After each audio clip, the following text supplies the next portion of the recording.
क्या आप यकीन कर सकते हैं कि एक मासूम बच्ची के साथ उसके अपने ही परिवार ने ऐसा घिनौना कांड किया?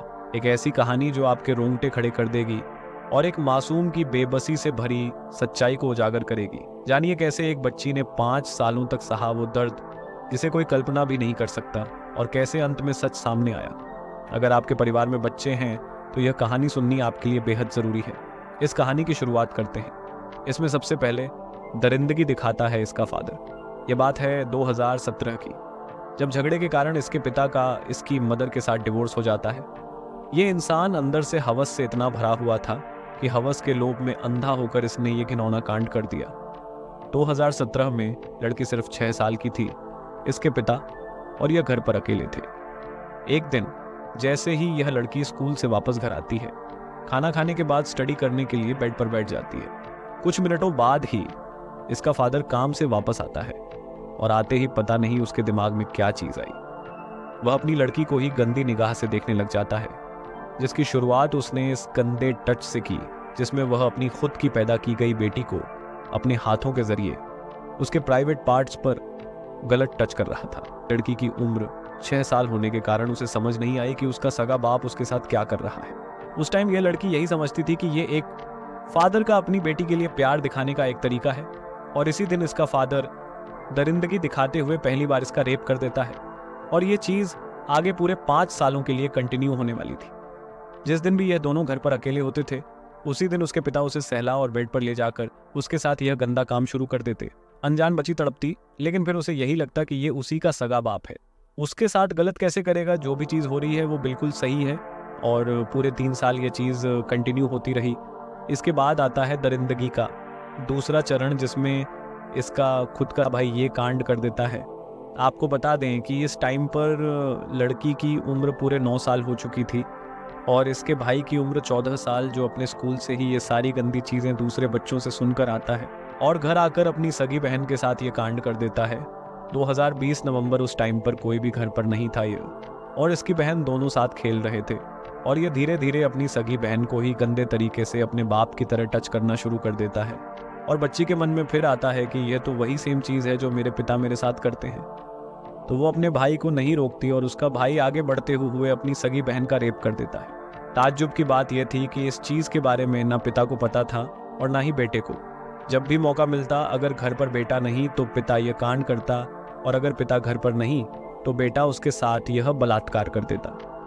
आप सोचकर देखिए कि कैसे 6 से 9 साल की लड़की अपने ही खुद के घर पर किस दरिंदगी का सामना कर रही थी कि उसका सगा बाप और सगा भाई, जिनको उसकी रक्षा करनी चाहिए, बाह समाज से वही खुद के घर पर उसके साथ ये गंदा कांड कर रहे हैं। और इतनी सारी चीज़ें होने के बाद जब यह लड़की स्कूल जाती तो किसी सहेली को नहीं बुलाती। पढ़ाई में इंटेलिजेंट होने के कारण टीचर्स की नज़र हमेशा इस लड़की पर रहती थी। वे देखते थे कि कैसे यह लड़की स्कूल आती, अपनी पढ़ाई करती, और होमवर्क भी हर बार पूरा होता। बिना किसी को बुलाए, स्कूल में शरारत किए बिना, बहुत ही अनुशासन से यह लड़की अपने घर चली जाती थी। इसी कारण बहुत से टीचर्स के लिए यह लड़की उस समय उनकी फेवरेट बन चुकी थी। ऐसे ही करते हुए एक और दरिंदगी का साल बीत जाता है, और 2021 में एक और तीसरा कांड सामने आता है, जिसमें इसका खुद का अंकल, जिसकी उम्र पूरे 25 साल थी, जो कानपुर में रहता था और कभी कभार इनके घर पुणे आता था, उसने भी मौका देखा। जब उसे घर पर कोई दिखाई नहीं दिया तो इस 10 साल की बच्ची के साथ वो भी वैसा ही करता है। बेड पर खेल रही इस बच्ची के साथ पहले गलत टच करता है, और धीरे धीरे लड़की को पता चले बिना उसके कपड़े उतारता है, और उसके साथ यह घिनौना काम शुरू कर देता है। आप देखिए, दरिंदगी इतनी थी कि ये छोटी बच्ची अब भी समझ नहीं पाई कि उसके साथ इतना बड़ा कांड हो रहा है। वह अब भी सोचती थी कि यह वही प्यार है जो उसके पिता और उसका भाई उसे देते हैं। घर में कोई भी महिला ना होने के कारण लड़की को समझाने वाला कोई नहीं था कि उसके साथ कौन सा घिनौना काम हो रहा है।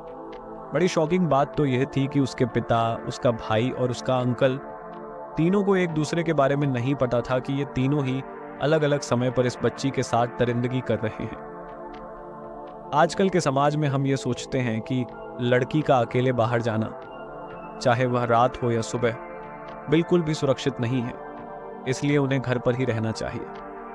पर क्या होगा अगर उनके खुद के घर पर ही उनके साथ ऐसी दरिंदगी हो, और वह भी उसके सके बाप, भाई और उसके अंकल के द्वारा यह चीज़ ऐसे ही कंटिन्यू चलती रहती है। सभी लोग डिफरेंट टाइम्स पर उसका बलात्कार करते हैं, और इसी दौरान आता है चौथा बड़ा कांड, जिसे सुनने के बाद तुम्हारे पैरों के नीचे से जमीन खिसक जाएगी। और अब इस गंदे कांड में एंट्री होती है इस बच्ची के सके दादा की। एक दिन उसका भाई और फादर एक फैमिली फंक्शन के लिए कानपुर गए हुए थे और पीछे ये बच्ची और उसके दादा अकेले थे। ये दोनों बैठकर टीवी में एक मूवी देख रहे थे, जिसके दौरान कुछ ऐसे सीन आते हैं कि 62 साल के इसके दादा में ऐसी दरिंदगी आती है कि वह अपनी खुद की पोती के साथ ये गंदा कांड शुरू कर देता है। वो भी सेम चीज करता है। धीरे धीरे अपनी पोती के पास जाता, उसके सर पर हाथ रखता, ते हुए उसके प्राइवेट पार्ट्स को टच करने लग जाता है। और इसमें सबसे बड़ी सैड चीज ये थी कि पूरे 5 सालों से इस लड़की के साथ ये काम उसके अपने ही कर रहे थे और उसे अब भी नहीं पता कि उसके साथ ये घिनौना काम हो रहा है। 11 साल की ये लड़की ने अब भी ये सोचा कि मेरे दादा मेरे साथ प्यार कर रहे हैं, ये कोई गलत चीज नहीं है। और धीरे धीरे ऐसे करते हुए ही पहले तीनों की तरह चौथा गंदा इंसान, उसका दादा, भी अपनी ही पोती का रेप कर देता है। अभी मैं भी जानता हूँ अगर इस स्टोरी को कोई लड़की देख रही होगी तो वो अपने भाई, अपने खुद के फादर या अपने दादा पर किसी भी तरह ट्रस्ट नहीं कर पाएगी। इसीलिए कहा जाता है कि छोटे बच्चों को स्कूल में या पहले ही उसकी मदर या किसी और रिलेटिव के द्वारा गुड टच और बैड टच के बारे में बताया जाना ज़रूरी है, जिसके साथ अगर छोटे बच्चों के साथ कोई भी घिनौना काम हो तो उन्हें तुरंत ही पता चल जाए कि जो इंसान उन्हें टच कर रहा है वो सही है या गलत।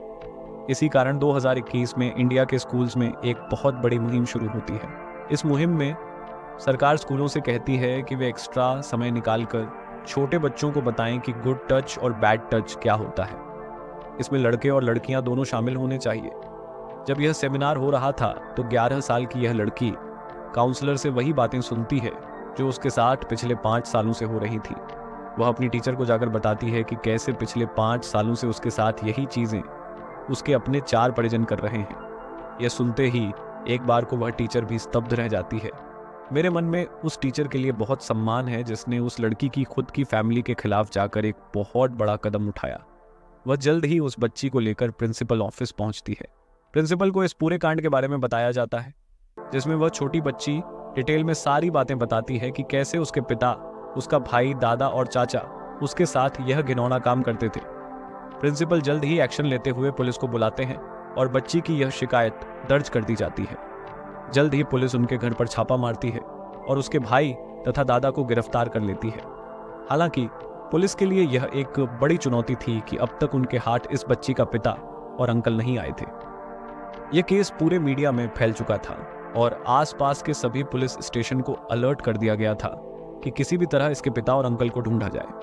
पर दुख की बात यह है कि अब तक भी इस बच्ची का पिता और अंकल पुलिस के हाथ नहीं लगे हैं। मेरा तो यह मानना है कि अगर ये लोग पकड़े जाएं तो इन्हें शहर के बड़े चौक पर खड़ा करके फांसी दे देनी चाहिए, ताकि पूरा गंदा समाज यह देख सके कि अगर कोई आगे किसी लड़की या बच्ची के साथ यह घिनौना काम करेगा तो उसका अंजाम भी ऐसा ही होगा।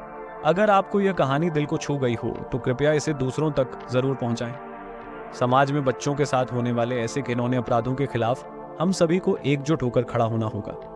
आइए मिलकर एक ऐसा माहौल बनाएं जहां हर बच्चा सुरक्षित महसूस कर सके। हर माता पिता और अभिभावक के लिए ये जरूरी है कि बच्चों को गुड टच और बैड टच के बारे में जागरूक करें। एक बच्चा अपने दर्द को तभी साझा कर सकता है जब उसे समझ आए कि जो उसके साथ हो रहा है वह गलत है। समाज में बदलाव हम सभी के छोटे छोटे कदमों से ही आएगा। अगर इस वीडियो ने आपको सोचने पर मजबूर कर दिया हो तो इसे लाइक और शेयर करें ताकि ऐसे मुद्दों पर चर्चा हो और कोई और मासूम ऐसी त्रासदी का शिकार न हो।